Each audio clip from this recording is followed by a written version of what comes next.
ونشهد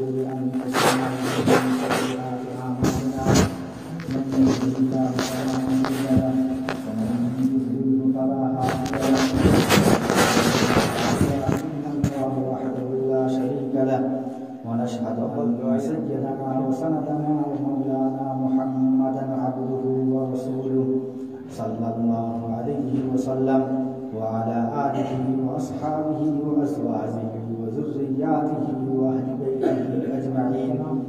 أما بعد فإن أصدق الحديث كتاب الله وخير الحدي حدي محمد صلى الله عليه وسلم وخير الأمور عوازمها وشر الأمور محدثاتها وكل محدثة بدعة وكل بدعة ضلالة وكل ضلالة في النار. أعوذ بالله من الشيطان الرجيم. بسم الله الرحمن الرحيم. يا أيها الذين آمنوا كتب عليكم الصيام كما كتب على الذين من قبلكم لعلكم تتقون. وقال النبي صلى الله عليه وسلم اللهم بارك لنا في رجب وشعبان وبلغنا رمضان أو كما قال عليه الصلاة والسلام. معزز سامعین، اللہ تبارک و تعالی کا بے پناہ اور بے انتہا احسان و کرم ہوا کہ انہوں نے ہمیں رمضان المبارک کا عظیم مہینہ عطا فرمایا. پچھلے رمضان میں ہمارے بہت سارے دوست احباب متعلقین تھے جو اس رمضان میں نہیں ہیں. رمضان کی قدر اگر معلوم کرنی ہو تو جو اس رمضان میں موجود نہیں ہے، اس دنیا سے جا چکے ہیں، ان سے معلوم کیا جائے کہ رمضان کتنے بابرکت اور کتنے عظمت والا مہینہ ہے. یہ عظیم الشان مہینہ اللہ تبارک و تعالی نے اس امت محمدیہ صلی اللہ علیہ وسلم کو عطا فرمایا ہے. اللہ تبارک و تعالی نے اس امت کے ساتھ خصوصی انعام و اکرام کا معاملہ فرمایا ہے کہ اللہ تبارک و تعالی نے وقتاً فوقتاً کچھ مہینے کو رکھا، کچھ دنوں کو رکھا ہے جس میں اللہ تبارک و تعالی کی رحمتیں، اللہ تبارک و تعالی کی برکتیں خصوصی طور پر نازل ہوتی ہیں.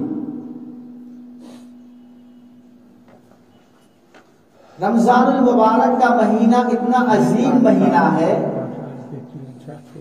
کہ اللہ کے نبی صلی اللہ علیہ وسلم جب رجب کا چاند دیکھتے تو اس وقت اللہ تبارک و تعالی سے دعا فرماتے کہ اللہم بارک لنا فی رجب و شعبان وبلغنا رمضان. یعنی 2 مہینہ پہلے، رمضان آنے سے 2 مہینہ پہلے اللہ تبارک تعالی سے ہم سب کے آقا و مولا محمد عربی صلی اللہ علیہ وسلم دعا کرتے کہ اللہ تبارک و تعالی ہمارے لیے رجب کے مہینے میں خیر و برکت نازل فرمائے، ہمارے لیے شعبان کے مہینے کو برکت والا مہینہ بنے، اور میری عمر اتنی بڑھا دے کہ میں رمضان المبارک کے مہینے کو حاصل کر سکوں، پا سکوں. تو اللہ کے نبی صلی اللہ علیہ وسلم 2 مہینہ پہلے دعا کرتے تھے کہ رمضان المبارک کے مہینے میں پالوں، میری عمر اتنی بڑھ جائے، عمر میں اتنی اضافہ ہو جائے کہ میں رمضان کے پاک مہینے کو پالوں تاکہ رمضان کے مہینے کی عبادتوں کو میں کر سکوں، میں اپنے رب کو راضی کر سکوں. آپ اندازہ لگا سکتے ہیں کہ یہ دعا ہم سب کے آقا محمد عربی صلی اللہ علیہ وسلم فرما رہے ہیں کہ اللہ میری عمر بڑھ جائے کہ میں رمضان کا مہینہ پالوں. وہ نبی جن کے متعلق اللہ تبارک و تعالیٰ نے دنیا کے اندر ہی گناہوں سے معافی کا اعلان کر دیا، اور اعلان کر دیا کہ آپ کے اگلے اور پچھلے سارے گناہ معاف ہیں۔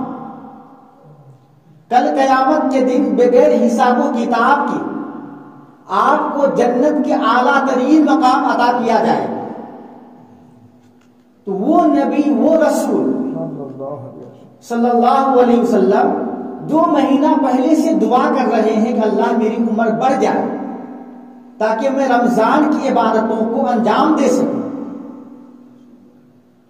اللہ کے نبی صلی اللہ علیہ وسلم کا عام معمول دعا کرنے کا یہ تھا کہ اللہ کے نبی دعا کرتے کہ اللہم احیینی ما کانت الحیات خیرا لی وتوفنی اذا کانت الوفات خیرا لی۔ اللہ کے نبی اس طریقے سے دعا کرتے کہ اللہ تبارک و تعالی جب تک میری زندگی میں خیر ہے، میرے زندہ رہنے میں بھلائی ہے، مجھے زندگی عطا فرما، اور جب میری وفات، میری موت میرے لیے بہتر ہو تو مجھے وفات عطا فرما، مجھے موت دے دے۔ اللہ کے نبی کا عام معمول دعا کرنے کا یہی تھا۔ لیکن جب رجب کا مہینہ آتا تو اللہ کے نبی کا معمول بدل جاتا۔ اب اللہ کے نبی کہتے نہیں میری عمر اللہ 2 مہینہ بڑھا دے۔ اس سے علماء نے ایک مسئلہ لکھا ہے کہ اگر کسی آدمی کا ارادہ، کسی آدمی کی نیت کار خیر کا ہو، نیک کام کرنے کا ہو، کہ اگر میری عمر بڑھ گئی تو میں نیک کام کروں گا، تو ایسے آدمی کے لیے مستحب ہے کہ وہ اللہ تبارک و تعالیٰ سے دعا کرے کہ اللہ تعالیٰ میری 2 مہینے کی عمر بڑھ جائے، اللہ میری عمر آپ نے جتنی مقدر کی ہے، لکھا ہے، اس سے 2 مہینہ بڑھ جائے، 5 مہینہ بڑھ جائے، سال بھر بڑھ جائے، تاکہ میں نیک کام کر سکوں، آپ کو راضی کر سکوں۔ تو اس طریقے سے دعا کرنا جائز اور درست ہے، اور علماء نے اللہ کے نبی کی اسی حدیث سے اس کو لیا ہے کہ اللہ کے نبی نے رجب کے مہینے میں دعا کی تھی کہ میری عمر 2 مہینہ بڑھ جائے تاکہ میں رمضان کو پا سکوں۔ اب رمضان کے لیے اللہ کے نبی نے جو دعا کی ہے، خاص کر کے رمضان کے مہینے کے اندر کون سی عبادت ہے، رمضان کے مہینے کے اندر کون سی فضیلت ہے جس کے لیے اللہ کے نبی 2 مہینہ پہلے سے تیاری کر رہے ہیں، ہمیں اس بات کو سمجھنا ہے۔ اللہ تبارک و تعالیٰ نے رمضان المبارک کے مہینے کو ہر قسم کی بھلائیوں سے، نیکیوں سے پر کر کے رکھا ہے۔ اللہ کی رحمت، اللہ کی برکت اس مہینے میں جوش مارتی ہے۔ انسان صرف اپنا ہاتھ پھیلائے، اللہ تبارک و تعالیٰ اس مہینے کے اندر ان کے گمان سے بھی زیادہ عطا فرماتے ہیں۔ اس مہینے کی خاص باتوں میں سے ایک بات یہ ہے، اللہ کے نبی صلی اللہ علیہ وسلم کا فرمان ہے کہ جب رمضان کا چاند نظر آتا، جب رمضان کا چاند نظر آتا فتحت ابواب الجنہ، اللہ تبارک و تعالی مومنین کے لیے، مسلمانوں کے لیے جنت کے سارے دروازے کھول دیتے۔ پھر آگے فرماتے وغلقت ابواب النار، اور جہنم کے سارے دروازے مومنین کے لیے بند کر دیے۔ وصفدت الشیاطین، اور اللہ تبارک و تعالی شیطانوں کو زنجیروں میں جکڑ دیتے تاکہ شیطان مومن کو، مسلمان کو اس پاک مہینے کے اندر عبادت کرنے سے نہ روک سکے۔ اللہ کی عبادت، اللہ کی ریاضت، اللہ کو خوش کرنے کے لیے بندہ اگر کوئی عمل کرنا چاہے تو شیطان وسوسہ نہ ڈال سکے، اس کے لیے اللہ تبارک و تعالی پہلے سے انتظام کرتے ہیں، اور رمضان کا چاند نظر آتے ہی شیطان کو قید کر دیتے ہیں، شیطان مقید ہو جاتا ہے۔ اب رمضان المبارک کے مہینے میں شیطان کسی مومن کو، کسی مسلمان کو اللہ کی عبادت سے دور نہیں کر سکتا ہے، شیطان دلوں میں وسوسے نہیں ڈال سکتا ہے، شیطان کو اتنی طاقت اور قوت نہیں ہوتی ہے کہ کسی مومن کو، کسی مسلمان کو اللہ کی عبادت سے روک سکے۔ اب ہم سب کی ذہن میں ایک سوال پیدا ہوگا، ذہن میں ایک خلجان پیدا ہوگا کہ اگر اللہ تبارک و تعالیٰ نے شیطان کو قید کر دیا ہے، شیطان مقید ہے، یہ مسلمانوں کو بہکا نہیں سکتا ہے، مومنین کے دلوں میں وسوسہ نہیں ڈال سکتا ہے، تو پھر اس مہینے میں مومنین سے، مسلمانوں سے گناہ کیوں ہوتے ہیں؟ ہم دیکھتے ہیں کہ ایک مومن، ایک مسلمان رمضان سے پہلے جو گناہ کر رہا تھا وہ آج بھی وہ گناہ کر رہا ہے۔ رمضان سے پہلے 11 مہینے میں ایک مسلمان جھوٹ بولتا تھا، آج بھی جھوٹ بول رہا ہے۔ رمضان کے علاوہ 11 مہینے میں ایک مسلمان رشوت لے رہا تھا، رمضان میں بھی لے رہا ہے۔ رمضان کے علاوہ بقیہ 11 مہینوں میں ایک مسلمان لوگوں کے حق کو دبایا ہوا تھا، اس مہینے میں بھی دبا رہا ہے۔ تو جتنے گناہ یہ رمضان کے علاوہ 11 مہینے میں کر رہا تھا، وہ سارے گناہ وہ اس مہینے میں بھی کر رہا ہے۔ جب شیطان مقید ہے، وہ قید میں ہے، وہ مسلمانوں کو بہکا نہیں سکتا ہے، تو پھر یہ سارے گناہ کیوں ہو رہے ہیں؟ اس کا آسان سا جواب یہ ہے کہ دلوں میں جو وسوسے ڈالے جاتے ہیں، انسان جو برائی کی طرف انسان کا دل مائل ہوتا ہے، برائی میں جو مبتلا ہوتا ہے آدمی، اس کی 2 وجہ ہوتی ہے۔ ایک تو خناس یہ انسان کے دلوں میں برے وسوسے ڈالتا ہے، انسان کو برائی کی دعوت دیتا ہے، بری چیزوں کو مزین کر کے خوشنما بنا کر انسان کے سامنے وہ پیش کرتا ہے، اور اس کا جو بھیانک نتیجہ ہے اس کو وہ چھپا دیتا ہے۔ انسان اس کے بارونق کو دیکھتا ہے، اس کی چمک اور دمک کو دیکھتا ہے، اور پھر انسان اس برائی کی طرف بڑھنے لگتا ہے، اور بالآخر اس برائی میں مبتلا ہو جاتا ہے۔ یہ جو خناس ہے، یہ خناس 2 طرح کی ہے۔ اللہ تبارک و تعالیٰ نے قرآن پاک میں صاف لفظ میں اعلان کیا ہے، ہم سب اس سورہ کو پڑھتے ہیں، قل اعوذ برب الناس ملک الناس الہ الناس من شر الوسواس الخناس۔ اب خناس کیا ہے؟ آگے اللہ نے خود کہا الذی یوسوس فی صدور الناس من الجنۃ والناس، کہ انسان کو جو بہکاتا ہے، انسان کے دلوں میں جو وسوسے ڈالتا ہے، جو خناس کی صفت ہے، یہ خناس انسانوں میں بھی ہے اور جناتوں میں بھی ہے۔ یہ خناس انسانوں میں بھی ہے، شیاطین میں بھی ہے۔ اب اللہ تبارک و تعالیٰ نے رمضان کے چاند نکلتے ہیں جناتوں میں سے جو شیاطین خناس ہیں ان کو تو قید کر دیا، لیکن انسانوں میں سے جو ہے یہ تو آزاد ہے۔ انسانوں میں سے خناس کون لوگ ہیں؟ انسانوں میں سے خناس وہ لوگ ہیں جن کی زندگی دن اور رات ہمہ وقت ان کی زندگی برائی میں گزر رہی ہے۔ کوئی بھی برائی دیکھتا ہے اس کو کرنے میں وہ جھجک محسوس نہیں کرتا ہے، وہ جرأت کے ساتھ برائی کرتا ہے۔ ایسے آدمی کو خناس کہا گیا ہے۔ ایسے لوگ انسانوں میں موجود ہیں۔ جب رمضان کا مہینہ آتا ہے، جنات اور شیاطین تو قید کر دیے جاتے ہیں، لیکن انسانوں میں سے جو خناس ہے یہ آزاد ہوتا ہے۔ جب ہمارا اٹھنا بیٹھنا، چلنا پھرنا، کھانا پینا ان کے ساتھ ہوتا ہے تو ان کے اثرات ہمارے دلوں کی طرف منتقل ہوتے ہیں۔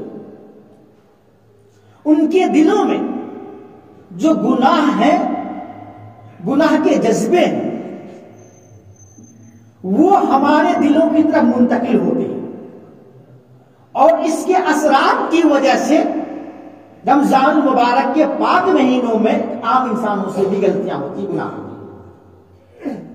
اگر انسان رمضان المبارک کے مہینے میں برے لوگوں سے رابطہ ختم کر دے، ان کے ساتھ اٹھنا بیٹھنا چھوڑ دے، ان کے ساتھ کھانا پینا چھوڑ دے، ایک سوئی کے ساتھ تنہائی کے ساتھ اللہ کی اطاعت، اللہ کی فرما برداری، اللہ کی عبادت میں لگ جائے، تو پھر ایسے انسان سے رمضان کے مہینے میں گناہ سرزد نہیں ہو سکتے، کیونکہ اللہ کے نبی کا اعلان ہے کہ شیطان کو قید کر دیا گیا ہے، اب شیطان کی طرف سے دل میں وسوسہ پیدا نہیں ہوگا، انسان سے وہ برے لوگوں سے وہ دور ہے، تو پھر یہ انسان ایک سوئی کے ساتھ اللہ کی عبادت کرے گا، اور جب ایک سوئی کے ساتھ یہ اللہ کی عبادت کرے گا تو پھر نتیجہ کیا نکلے گا؟ نتیجہ کو اللہ تبارک و تعالیٰ نے قرآن پاک میں ارشاد فرمایا ہے، یا ایھا الذین آمنوا کتب علیکم الصیام کما کتب علی الذین من قبلکم لعلکم تتقون، کہ اگر تم رمضان المبارک کے روزے کو رکھو گے تو اللہ تبارک و تعالیٰ تمہارے اندر تقوی پیدا کر دیں گے، تمہارے اندر پرہیزگاری آ جائے گی، تمہارا معاشرہ دیندار والا معاشرہ بن جائے گا، تمہارا ماحول دینی ماحول بن جائے گا۔ تو رمضان المبارک کی روزے کی جو خاص بات اللہ تبارک و تعالیٰ نے بیان کی ہے وہ یہی ہے کہ رمضان کا اگر تم روزہ رکھتے ہو تو تمہارے اندر تقوی آنی چاہیے، تمہارا معاشرہ پرہیزگار معاشرہ بننا چاہیے، تمہارا ماحول دینی ماحول ہونا چاہیے۔ یہ روزے کی خصوصیت ہے، روزے کی خصوصیت ہے کہ روزے دار کا معاشرہ دین والا معاشرہ ہونا چاہیے۔ یہ تو اللہ نے خود اعلان کیا ہے کہ لعلکم تتقون، اگر تم رمضان کے روزے کو رکھو گے تو تمہارے معاشرے کو سدھارنا میری ذمہ داری ہے، یہ اللہ کا اعلان ہے۔ تم رمضان کے روزے کو رکھو گے تو تمہارے اندر تقوی پیدا کرنا میری ذمہ داری ہے، یہ اللہ کا اعلان ہے کہ اگر تم رمضان کے روزے کو رکھو گے تمہارے ماحول کو سدھارنا یہ میری ذمہ داری ہے۔ جب اللہ نے خود ذمہ لیا ہے کہ ہمارے اندر پرہیزگاری آ جائے گی، ہمارا معاشرہ سدھر جائے گا، ہمارا ماحول دیندار والا دینی ماحول بن جائے گا، پھر پورا رمضان گزر جاتا ہے، نہ ہمارے اندر پرہیزگاری آتی ہے، نہ ہمارا معاشرہ دینی معاشرہ بنتا ہے، نہ ہمارے ماحول ہمارے معاشرے سے برائی ختم ہوتی ہے۔ آگے وجہ کیا ہے؟ اس کی وجہ یہ ہے کہ اللہ کا وعدہ ہے جھوٹا ہو نہیں سکتا ہے، لیکن اس کے لیے کچھ شرطیں ہیں۔ وہ شرط یہ ہے کہ آپ رمضان کے روزے کو رکھیں لیکن اس کے تقاضے کے مطابق، روزے کے جو تقاضے ہیں اس تقاضے کے مطابق اگر آپ روزہ رکھ رہے ہیں تو اللہ کا اعلان ہے کہ ہم تمہارے اندر پرہیزگاری پیدا کر دیں گے، تمہارے معاشرے کو ہم سدھار دیں گے، تمہارے ماحول کو ہم دینی ماحول بنا دیں گے، لیکن شرط کیا ہے؟ روزے کو ان کے تقاضے کے مطابق رکھا جائے۔ اب روزے کے تقاضے کیا ہیں؟ روزے کا تقاضا یہ ہے کہ روزہ نام ہے 3 چیزوں سے رکنے کا، روزہ نام ہے 3 حلال جائز چیزوں سے رکنے کا، کہ جو 11 مہینوں میں جائز ہے، بالکل حلال ہے ایک مسلمان کے لیے، لیکن رمضان کے مہینے میں اللہ نے ان تینوں حلال چیز کو منع کر دیا ہے کہ تم دن کے اندر یہ کام نہیں کر سکتے۔ وہ کیا ہے؟ روزہ نام ہے صبح صادق سے لے کر غروب آفتاب تک، صبح صادق سے لے کر غروب آفتاب تک کھانے سے اپنے آپ کو روکنے کا، پینے سے اپنے آپ کو روکنے کا، اور اپنی بیوی کے ساتھ ہم بستری سے رکنے کا نام روزہ ہے۔ یہ تینوں چیز جائز ہے، آپ غروب کے بعد صبح صادق تک کھاتے رہیے، کوئی منع نہیں، جتنا دل میں آئے کھائیے، جتنا دل میں آئے پیجیے، کوئی منع نہیں ہے۔ رمضان کا مہینہ گزر گیا، 11 مہینہ اب دن رات کھاتے رہیے، کوئی منع نہیں ہے، اللہ نے اس کو حلال کرا دیا ہے۔ آپ پیتے رہیے، بالکل حلال ہے، پانی پیجیے، جوس پیجیے، یہ سب حلال ہے، جائز ہے۔ اسی طریقے سے رات کے اندر شادی شدہ آدمی اپنی بیوی کے ساتھ ملے، بالکل جائز ہے۔ رمضان کے علاوہ بلکہ 11 مہینے ہیں، دن میں بھی جائز ہے، رات میں بھی جائز ہے۔ یہ 3 جائز اور حلال کام ہیں، اللہ نے رمضان کے دنوں میں اس کو منع کر دیا کہ رمضان کے دنوں میں نہ تم کھا سکتے ہو، نہ تم پی سکتے ہو، نہ تم اپنی بیوی سے مل سکتے ہو۔ اب اندازہ لگائیے کہ جو حلال اور جائز چیز ہے، اللہ نے رمضان کے دنوں میں اس کو ناجائز اور حرام قرار دیا اور کہا کہ اگر تم جان کر کھا لو گے، روزے دار ہے ایک آدمی، روزہ سے ہے اور معلوم ہے کہ میں روزے دار ہوں، اس کے باوجود وہ جان بوجھ کر کھانا کھا لے، یا جان بوجھ کر وہ پانی پی لے، یا جان بوجھ کر وہ اپنی بیوی کے ساتھ صحبت کر لے، تو اللہ تبارک و تعالیٰ نے اس کے لیے سخت ترین سزا متعین کیا ہے دنیا میں۔ اور وہ سزا کیا ہے؟ وہ سزا یہ ہے کہ رمضان کے بعد ایک روزے کے بدلے میں آپ کو مسلسل لگاتار 2 مہینہ روزہ رکھنا پڑے گا۔ ایک روزہ جو آپ نے توڑا ہے جان بوجھ کر، ایک قضا کرنے ہیں اور 60 روزے لگاتار رکھنے ہیں۔ بیچ میں اگر ایک روزہ بھی چھوٹ گیا پھر آپ کو دوبارہ 60 پورا کرنے پڑیں گے۔ اتنے سخت سزا اللہ نے متعین کی۔ ایک حلال چیز ہے، جائز چیز ہے، لیکن اللہ نے کہا کہ دن میں تم اب نہیں کر سکتے رمضان میں۔ اس سے اندازہ ہوتا ہے کہ جب حلال کام نہیں کر سکتے تو رمضان کے دنوں میں، رمضان کی راتوں میں ہم حرام کام کیسے کر سکتے ہیں؟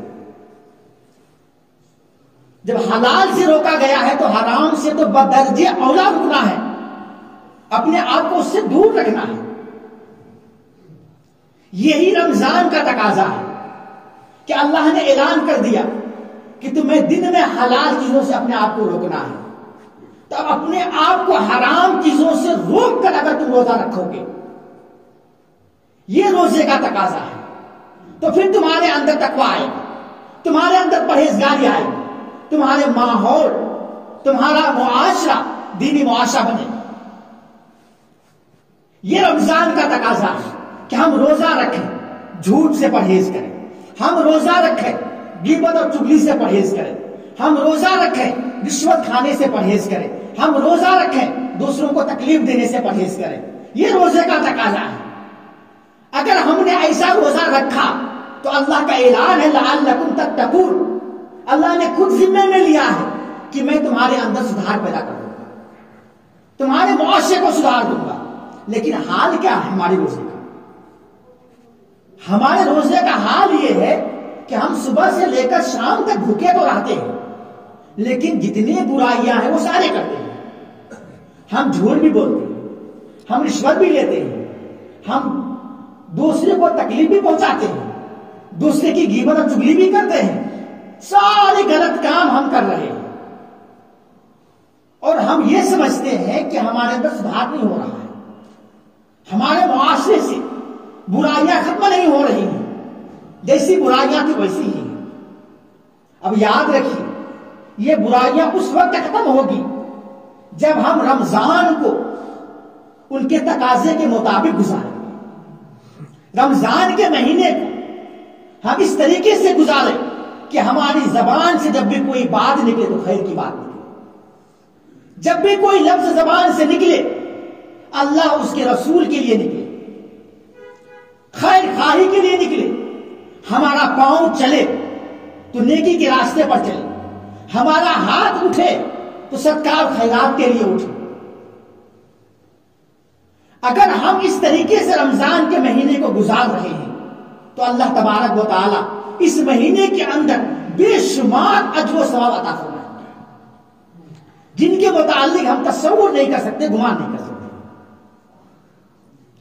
ایک تو یہ ہے کہ رمضان کے روزے کو ان کے تقاضے کے مطابق کرنا ہے، دوسری جو خاص عبادت اللہ نے رمضان المبارک کے اندر رکھی ہے، پہلے بتلا دیا کہ رمضان کے چاند آتے ہی اللہ تعالیٰ شیطان کو قید کر دیتے ہیں۔ دوسری جو خاص عبادت رمضان کے دن کا روزہ ہے، اس کو اللہ تبارک و تعالیٰ نے فرض قرار دیا ہے۔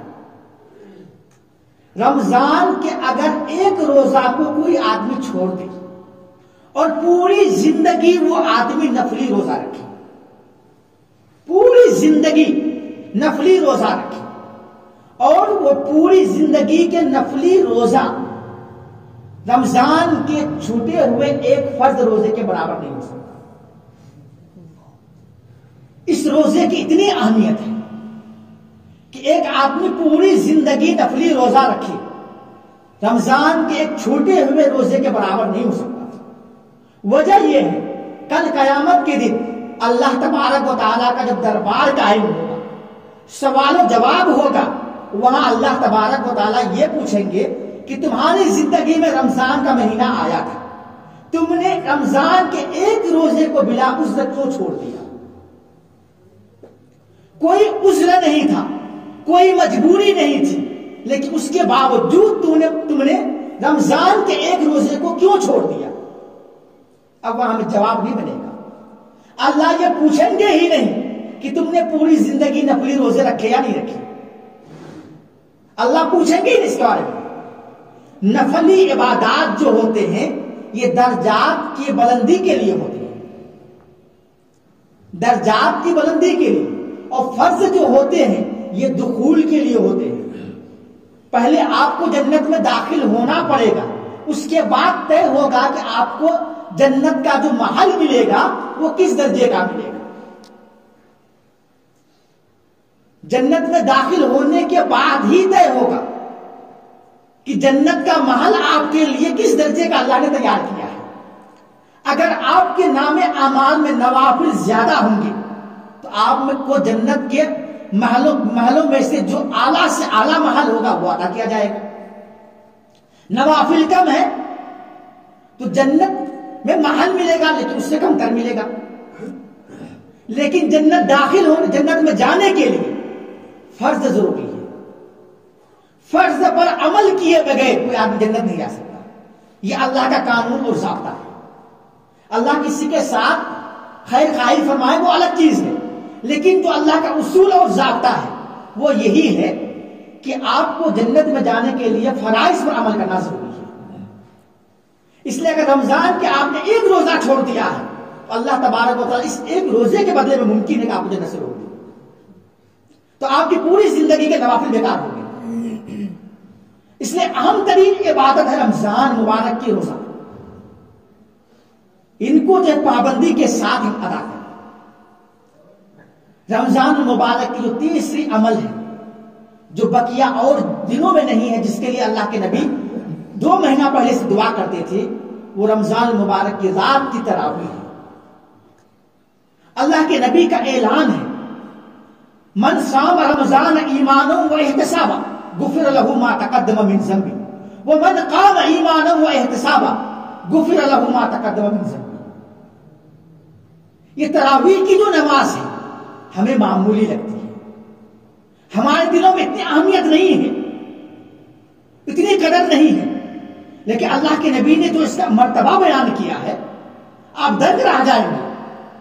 اللہ کے نبی فرماتے ہیں کہ جو آدمی اپنے رب پر بھروسہ کرتے ہوئے رمضان کے دن کا روزہ رکھے، اللہ تبارک و تعالیٰ کے پچھلے سارے گناہ معاف کر دیتے ہیں۔ اور جو بندہ رمضان کی رات میں تراویح پڑھے اس نیت اور ارادے کے ساتھ کہ جس رب نے ہمیں پیدا کیا ہے اس رب کا حکم ہے، میں اس کے حکم کو بجا لا رہا ہوں، اللہ کے نبی کا اعلان ہے غفر له ما تقدم من ذنبه، اس کے پچھلے سارے گناہ معاف ہیں۔ اتنے کھلے لفظ میں کسی فرض نماز کے متعلق بھی اللہ کے نبی نے اعلان نہیں کیا ہے۔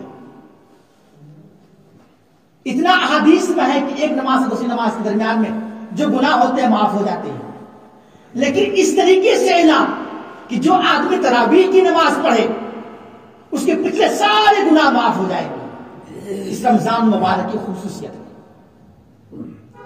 لیکن ہم تراویح کو کیا اہمیت دیتے ہیں؟ جب رمضان کے شروع ایام ہوتے مسجدیں ہماری بھری ہوتی ہیں. 2-4-5 دن کے بعد اب 2 صفحے 3 صفحے آ جاتی ہیں. دوسرے اشرے اور آخری اشرے میں 1 صفحہ ہوتی ہے. ہم نے اس کو بالکل گھوا دیا. اللہ تبارک و تعالی بہانہ ڈھونڈتے ہیں کہ بہانہ مل جائے کہ میں اپنے بندوں کو معاف کر سکوں، بخش سکوں، ان کی مغفرت کر سکوں. اللہ تعالیٰ اس بہانے کی وجہ سے اعلان کر رہے ہیں کہ تم تراویح کی نماز پڑھو، ہم تمہارے گناہ معاف کر دیں گے. اور یہ تراویح کی نماز ایسی نماز ہے جو رمضان کے ساتھ ہی خاص ہے. رمضان کا مہینہ گزر گیا، اب آپ تراویح پڑھنا چاہے نہیں پڑھ سکتے، نوافل پڑھ سکتے ہیں لیکن تراویح کی نماز نہیں پڑھ سکتے. اور جو اعلان اللہ کے نبی نے کیا غفر لہ ما تقدم من ذنبہ، یہ آپ کو 11 مہینوں میں نہیں ملے گی، یہ فضیلتیں آپ کو حاصل نہیں ہوں گی. اور تراویح کی جو نماز ہے اتنی اہم ہے کہ اس میں اللہ تبارک و تعالی نے بقیہ 11 مہینوں کے علاوہ کچھ زائد سجدوں کی توفیق عطا فرمائی ہے. بقیہ 11 مہینوں میں جو نوافل آپ ادا کر سکتے ہیں وہ نوافل اس مہینے بھی ادا کر سکتے ہیں. لیکن تراویح کی نماز کو مزید رکھا اللہ نے، مزید توفیق دی ہے سجدے کی. اور انسان کی کامیابی کے لیے، انسان کے آخرت کی بھلائی کے لیے 1 سجدہ 2 سجدہ ہی کافی ہے. ایک مشہور صحابی ہے حضرت عبداللہ ابن عمر رضی اللہ تعالیٰ عنہ، بڑے مشہور صحابی ہیں. ان کا جب کسی قبرستان سے گزر ہوتا تھا سواری کو روک دیتے تھے، نیچے اتر کر 2 رکعت نفل پڑھتے تھے. یہ ان کا معمول تھا زندگی کا. ان کے شاگردوں نے پوچھا کہ حضرت آپ یہ کیا کرتے ہیں؟ جب بھی کسی قبر سے آپ کا گزر ہوتا ہے سواری کو روکتے ہیں، 2 رکعت نفل پڑھتے ہیں. حضرت عبداللہ ابن عمر رضی اللہ تعالیٰ عنہ نے جواب دیا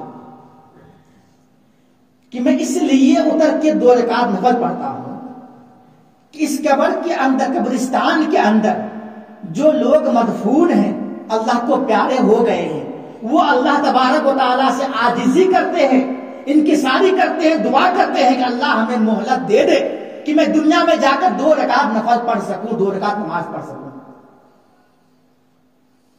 لیکن اللہ تبارک و تعالیٰ کا اصول اور ضابطہ ہے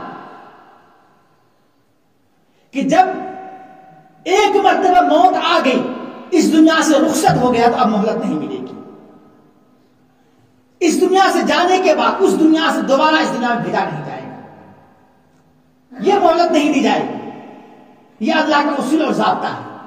تو ابن عمر رضی اللہ تعالیٰ عنہ کہتے ہیں کہ قبر والے دعا کرتے ہیں، اللہ سے عاجزی کرتے ہیں کہ اللہ ہمیں مہلت دے دے کہ تاکہ میں 2 رکعت نماز پڑھ سکوں جا کے. اللہ نے ہمیں ابھی مہلت دی ہے، اللہ نے ابھی ہمیں مہلت دی ہے، ابھی اللہ نے ہماری زندگی باقی رکھی ہے. جب ہمیں اللہ نے مہلت دی ہے اور میں نماز پڑھ سکتا ہوں تو کیوں نہ اس کو پڑھوں؟ اس مہلت کو کیوں ضائع کر دوں، برباد کر دوں؟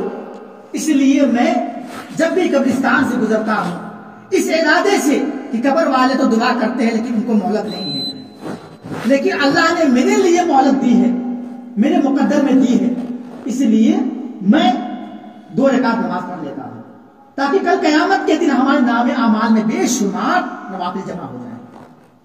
تو اللہ نے رمضان مبارک کے دنوں میں عشاء کے بعد تراویح کی نماز رکھی ہے.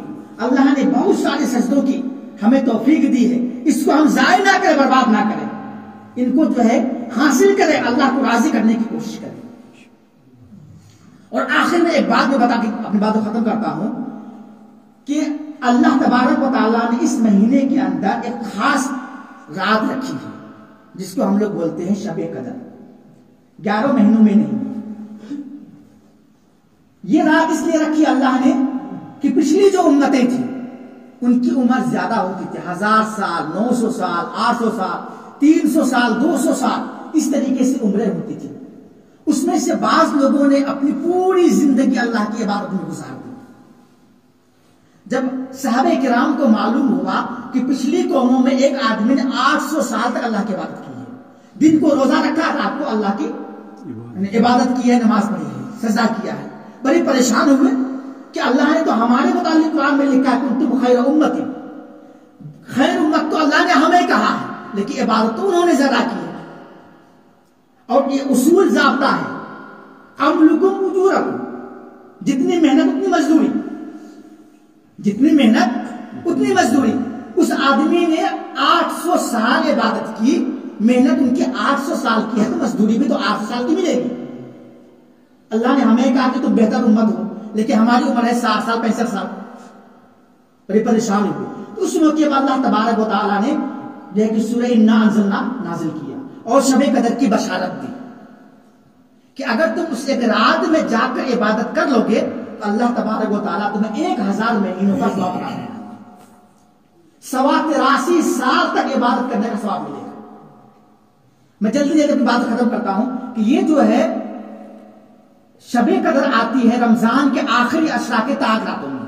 آج جو رات آئے گی نا، آج سے شروع ہے، 21 کی رات، 23 کی رات، 25، 27، 29، کل 5 راتیں ہیں، کل 5 راتیں ہیں۔ ہم کرتے کیا ہے، خصوصاً کشمیر کے اندر، کیونکہ میں نے یہاں پہ رہا، میں نے 11 سال تعلیم الاسلام میں اسلام میں جو ہے خدمت انجام دی ہے، اور یہاں پر میں نے پہلے بیان بھی کیا ہے، تو میں نے یہاں کے ماحول کو دیکھا ہے کہ یہاں پہ ہم کرتے کیا ہے، صرف 27 کی رات کو جاگتے ہیں، باقی راتوں پر عمل نہیں کرتے۔ یہ عذاب جو ہے کہ 21، 23، 25، 27، 29 یہ 5 راتیں ہیں، اس میں آپ کو جاگنے ہیں، اللہ کو راضی کرنے ہیں، اور اس میں کم از کم آپ کو 6 کام کرنے ہیں۔ میں جلدی جلدی باتوں پوری کرتا ہوں۔ 6 کام کرنے ہیں، یہ 6 کام کرنے میں مشکل سے آپ کو 10 منٹ لگے گا۔ پہلا کام کیا کرنا ہے کہ جب آپ مسجد سے رات کو نکل کے جائیں سونے کے لیے، وضو کر کے کم از کم 2 رکعت نفل پڑھیں، 2 رکعت نفل پڑھیں۔ نتیجہ کیا ہوگا، آپ 2 رکعت نفل پڑھیں گے اس ارادے سے کہ ممکن ہے کہ آج کی رات شب کی رات ہے، تو اللہ تبارک، اگر 21 کی رات ہی شب کی رات ہے تو آپ کے نام اعمال میں مسلسل 1000 مہینے تک نفل پڑھنے کا ثواب لکھا جائے گا، مسلسل 1000 مہینے تک، 83 سال تک نفل پڑھنے کا اجر لکھا جائے، ثواب لکھا جائے گا۔ دوسرا عمل کیا کرنا ہے، دوسرا عمل یہ کرنا ہے کہ سونے سے پہلے آپ کو قرآن کا کچھ نہ کچھ حصہ تلاوت کر کے سونا ہے، کچھ یاد نہیں، سورہ فاتحہ، سورہ اخلاص، جو بھی ہے معمولی سے معمولی جتنا ممکن ہو سکے تلاوت کر کے سونا ہے۔ اجر کیا ہوگا کہ 1000 مہینے تک آپ کے نام اعمال میں قرآن کی تلاوت کا ثواب لکھا جائے گا۔ تیسرا عمل کیا کرنا ہے، تیسرا عمل یہ کرنا ہے کہ سونے سے پہلے تسبیحات پڑھنے ہیں، نماز میں تسبیح پڑھتے، سبحان اللہ، الحمدللہ، اللہ اکبر، جو تسبیح یاد ہے آپ کو تسبیح پڑھنا ہے، تاکہ آپ کے نام اعمال میں 1000 مہینے تک تسبیح پڑھنے کا ثواب لکھا جائے۔ چوتھا عمل اللہ کا ذکر کرنا، کچھ دن اللہ اللہ کرنا ہے۔ پانچواں عمل یہ کرنا ہے کہ آپ کو جو ہے سونے سے پہلے کچھ نہ کچھ اللہ کے راستے میں صدقہ کر دینا۔ اب یہ دیکھیے، یہ رات شروع ہوتی ہے غروب سے، جو ہے غروب ہوا اسی وقت شروع ہو جاتی ہے، آپ اسی وقت جو ہے کہ شام کو ہی صدقہ کر دیجئے۔ اگر شام کو نہیں کر سکے تو اس ارادے سے جیب سے روپے نکال کے الگ کر دیجئے کہ میں نے اللہ کے راستے میں صدقہ کر دیا، اور صبح کو کسی محتاج کو دے دیجیے۔ تو یہ جو عمل ہوئے آپ کو کہ 2 رکعت نفل پڑھنے ہیں، قرآن کی تلاوت کرنے ہیں، تسبیحات پڑھنے ہیں، ذکر و اذکار ہے، صدقہ ہے، اور آخری عمل یہ ہے کہ اپنے نبی پاک صلی اللہ علیہ وسلم کے اوپر درود پاک پڑھنا ہے، درود پاک پڑھنا ہے۔ یہ درود پاک اہم ترین عبادت ہے۔ اللہ تبارک و تعالیٰ خود اپنے نبی پر درود پڑھتے ہیں، ان اللہ و ملائکتہ یصلون علی النبی یا ایھا الذین آمنوا صلوا علیہ وسلموا تسلیما۔ اللہ خود کہتے ہیں کہ میں اپنے حبیب پر درود پڑھتا ہوں، میرے ملائکہ فرشتہ درود پڑھتے ہیں، اے مومنین تمہیں بھی حکم ہے کہ تم میرے نبی پر درود پڑھو۔ اس رات میں چھٹا کام کرنا یہ ہے کہ درود پاک پڑھنا ہے، جو بھی درود آپ کو یاد ہے درود پڑھنا ہے۔ یہ 6 کام آپ کو 5 راتوں میں ضرور کرنا ہے نا۔ مشکل سے یہ جو ہے کہ 6 کام ہے نا 10 منٹ لگیں گے آپ کو، اور اس سے اجر کیا ہوگا کہ آپ کے نام